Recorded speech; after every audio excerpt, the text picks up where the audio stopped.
आप देख रहे हैं वसई सत्ता, एक निष्पक्ष आवाज। मैं मनीषा पाठक वसई सत्ता में आपका स्वागत करती हूँ। एक बार फिर से चारों ओर लॉकडाउन की चर्चाएं शुरू हो गई है और लोगों में डर का माहौल भी बन रहा है और विपक्षी नेताओं ने इस पे राजनीति भी शुरू कर दी है और सारा ठिकरा सरकार पर डाल रहे हैं। इस पर हमने शिवसेना के वसई विरार उप तालुका प्रमुख अनिल चौहान से बातचीत की। वो क्या कह रहे हैं, आइए सुनते हैं। सर, जो यहाँ पे लॉकडाउन 2 की वापस से जो घोषणा की जो बात की गई है और अदर पक्ष जो है सीधा सीधा सरकार पे अपना पूरा जवाबदारी ठोक रहे हैं, तो इसके बारे में आप क्या कहेंगे? बिल्कुल सरकार, लेकिन कौन सी सरकार? लॉकडाउन के लिए केंद्र सरकार और इस कोरोना जो इंडिया में फैला है, भारत में फैला है, इसके लिए कौन सी सरकार जिम्मेदार है? पहले ये सोचिए। इसके लिए पूरी तरह से केंद्र सरकार जवाबदार है, क्योंकि आप देखोगे कि जब कोरोना बाहर गांव में था तो वो बाहर गांव से जब इंडिया में पहले ही चेतावनी मिल चुकी थी, लेकिन नमस्ते ट्रम्प करने के चक्कर में मोदी जी ने अगर लॉकडाउन के जगह पे विदेशों से आए हुए फ्लाइटों को अगर कैंसिल करते तो शायद कोरोना इंडिया में आता भी नहीं था। तो इसके लिए सरकार जिम्मेदार है, लेकिन वो केंद्र सरकार। अभी जो बातें राज्य सरकार की कर रही है, तो राज्य सरकार के इतने बेहतरीन काम महाराष्ट्र में हुए हैं कि आज हमारा वर्ल्ड हेल्थ ऑर्गेनाइजेशन भी हमारी महाराष्ट्र की तारीफ करते हैं। आज आपको मालूम है, आशिया की सबसे बड़ी झोपड़पट्टी आज हमारे मुंबई में धारावी, और धारावी में कंट्रोल करने का काम महाराष्ट्र शासन ने ही किया है, उद्धव साहब ने किया है। तो ये वापस जो आप बोल रहे हो कि लॉकडाउन होने वाला है, या अभी इस तरह से तो बोला नहीं गया है कि लॉकडाउन हम करेंगे, बट अगर लोग फॉलो नहीं कर रहे, रूल्स फॉलो नहीं कर रहे, मास्क नहीं पहन रहे, जैसे हम दोनों दूर बैठे वैसे दूरी नहीं बना रहे, तो ऑब्वियसली अगर कोरोना बढ़ता है तो लॉकडाउन करने के ऊपर विचार किया जाएगा। लेकिन लॉकडाउन सॉल्यूशन नहीं है और लॉकडाउन होना भी नहीं चाहिए। सिर्फ और सिर्फ जो सरकार की गाइडलाइन है कि आपको मास्क पहनना है और सैनिटाइजर रखना है जेब में और सामाजिक दूरी बना के रखनी है, कितना मुश्किल है हमारे लिए?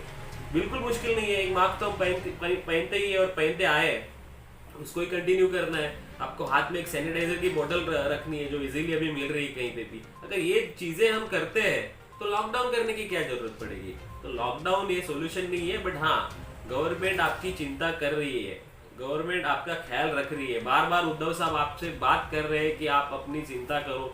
पहले उन्होंने कहा था माझी कुटुंब माझी जवाबदारी, अब उन्होंने कहा मीच जवाबदार, मतलब मैं खुद जवाबदार हूँ। अभी कोरोना, अभी गवर्नमेंट बनती किसके लिए? गवर्नमेंट हमारे लिए बहुत सारी सुविधा उपलब्ध कराने के लिए या फिर हम पे गवर्न करने के लिए बन रही है, रूल्स के लिए बन रही है, कायदे बनाने के लिए बन रही है। लेकिन एंड ऑफ द डे हमारे भी कुछ कर्तव्य है, जैसे कि संविधान में कर्तव्य कहा गया है, मूलभूत कर्तव्य जो है, फंडामेंटल्स जो राइट्स के साथ हमारे जो कर्तव्य है, तो हमारा भी कर्तव्य बनता है कि गवर्नमेंट को सपोर्ट करे। गवर्नमेंट कोई भी हो, सेंट्रल की हो या स्टेट की हो, आखिर वो है जनता के लिए ना। तो जनता को सोचना चाहिए कि आपको ये सारे रूल्स फॉलो करने बहुत ही आसान है। आपने कहा ट्रेन चालू कर दो, उन्होंने ट्रेन चालू करने के लिए अगर गवर्नमेंट ने देरी नहीं की होती तो ये जो आज सिचुएशन आज हमारे महाराष्ट्र में फिर से आ रही है, ये सिचुएशन बहुत पहले आ चुकी होती। तो ट्रेन के लिए इतना दबाव डाला गया, इतना दबाव डाला गया, उसके बाद मंदिर खोलने के लिए दबाव डाला गया, आंदोलन किए, सब कुछ किए। तो ये गवर्नमेंट क्या करेगी आखिर? जब तक आप जनता अपना खुद का ख्याल नहीं रखेंगे तब तक गवर्नमेंट कुछ नहीं कर सकती।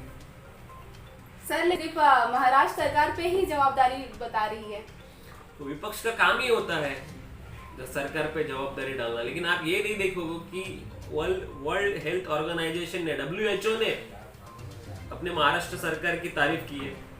आज धारावी, जैसे मैंने पहले बोला, धारावी जैसा एरिया कंट्रोल करने का काम महाराष्ट्र गवर्नमेंट ने किया है। और आज लॉकडाउन के टाइम पे भी लोगों तक सुविधाएं पहुंचाने का काम महाराष्ट्र गवर्नमेंट ने किया है।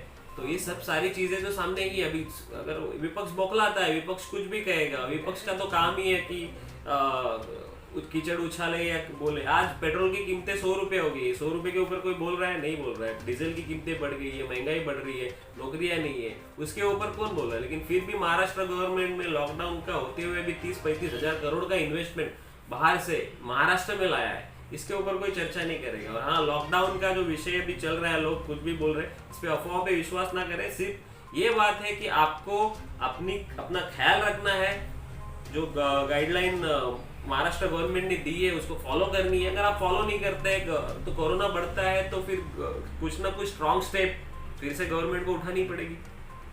सर ट्रेन में डिस्टेंसिंग कैसे कर सकते हैं? उसी कारण तो ट्रेनें बंद थी कि ट्रेन में डिस्टेंसिंग करना बहुत ही मुश्किल है, क्योंकि आपको पता है यहाँ पे ट्रेनों की संख्या कम है और जनता बहुत ज्यादा है। लेकिन नॉर्मली अगर वसई विरार की हम बात करते हैं तो वसई विरार में 25 लाख से ज्यादा लोक संख्या है, और वो ज्यादा से ज्यादा लोग 90% से ऊपर लोग जाते हैं काम के लिए मुंबई में, तो उनको एक ही सुविधा है ट्रेन की। तो इतनी भीड़ ट्रेन में जाएगी तो वो डिस्टेंसिंग करना बहुत ही मुश्किल है। एक ही सिंपल है कि आपको मास्क उतारना ही नहीं है और हाथ सैनिटाइज करना है, उससे ज्यादा आप कुछ नहीं कर सकते। अगर फिर से ट्रेन बंद कर दी तो फिर से आपको आप फिर से गवर्नमेंट को बोलोगे कि नहीं हमको ट्रेन चाहिए, और आप ट्रेन नहीं दी थी तभी ट्रेन चाहिए, अभी ट्रेन है तो डिस्टेंसिंग कैसे करें। तो ये जनता को सोचना है। सीधा सीधा आपको एक ही बात बार बार बोलूंगा कि आपको मास्क पहन के रखना है। सर वसई विरार में जो इलेक्शन होने वाला है, क्या ये इस समय सही है कराना? देखिए, कल ही उद्धव जी ने कहा है कि आज से आपकी धार्मिक सभाएं हो, इलेक्शन की सभाएं हो या सोशल गैदरिंग हो, सब उन्होंने बंद किए। तो इस माहौल को देखते हुए इलेक्शन कराना सही नहीं हो, और उसकी चिंता हमसे ज़्यादा उद्धव जी को है, तो इस माहौल में इलेक्शन आगे ही जाने वाले। हमारी ये रिपोर्ट अगर अच्छी लगी हो तो हमारा चैनल सब्सक्राइब कीजिए, लाइक कीजिए, शेयर कीजिए और बेल आइकॉन दबाना ना भूलें।